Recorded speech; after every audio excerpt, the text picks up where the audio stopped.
মানকাছৰৰ নামাৰ গাঁৱত দুৰ্বৃত্তই পুখুৰীত ঢালিলে বিহ।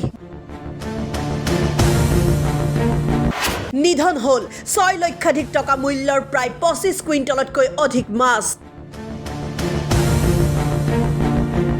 মটৰ চাইকেলেৰে অহা 2 দুৰ্বৃত্তই পুখুৰীত বিহ ঢালি পলায়নৰ অভিযোগ।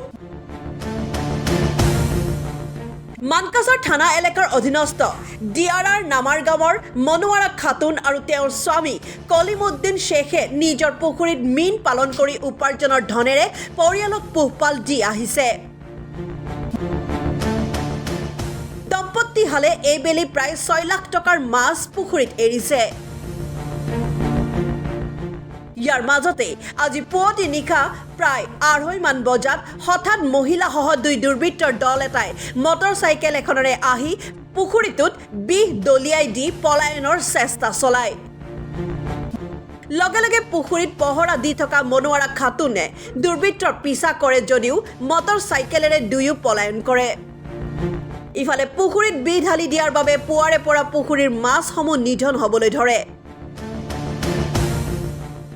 দুটাকৈ প্ৰায় 25 কুইণ্টল মাছ নিধন হৈছে পুখুৰীটোত। ঘটনাক কেন্দ্ৰ কৰি কলিমুদ্দিনৰ পত্নী মনোৱাৰা খাতুনে মানকাছৰ থানাত এটি এজাহাৰ দাখিল কৰাত আৰক্ষী ঘটনাস্থলীত উপস্থিত হৈ ঘটনাৰ তদন্ত আৰম্ভ কৰিছে।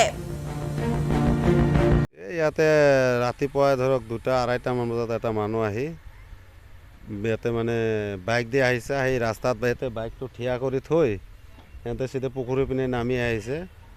আমাৰ ডাঙৰ দাদাৰ বোৱাৰী এটা সুধিছে, এই কোন হয়? সি দেখা পাইছে মানে তাৰ ল'ৰাৰ শহুৰ আৰু বোৱাৰী। সিহঁতে বীজখিনি ইয়াতে দিখিনি আৰু দৌৰি যায় বাইকটো ষ্টাৰ্ট দি লৈ গুচি গ'ল। এইটো কিবা শত্ৰুমীয়া আছিল আৰু সিহঁতে মাছ কেইদিন পিছত আগতে এটা কাজিয়া হৈছিল। সিহঁতে কৈছিল, ধমকি দিছিল যে তোক চাম আমি। সেনেকুৱা কৰি মানে বীজটো দি গ'ল। পিছত আমি থানাত গৈছোঁ, ইজাহাৰী দিলোঁ। এজাহাৰটোত উল্লেখ কৰা মতে গাঁওখনৰে আমজাদ হুছেইন আৰু তেওঁৰ পত্নী আৰবিনা খাতুনে পুখুৰীটোত বিহ ঢালি দিয়াৰ অভিযোগ উত্থাপন হৈছে। ধৰক 5-6 লাখ টকা হ'ব সেনেকুৱা মাছ আমি এৰিছোঁ। এতিয়া বিক্ৰী কৰিলে আৰু বহুত হ'ব। এজাহাৰ দিছোঁ। পুলিচ আহিছিল, চাই গৈছে।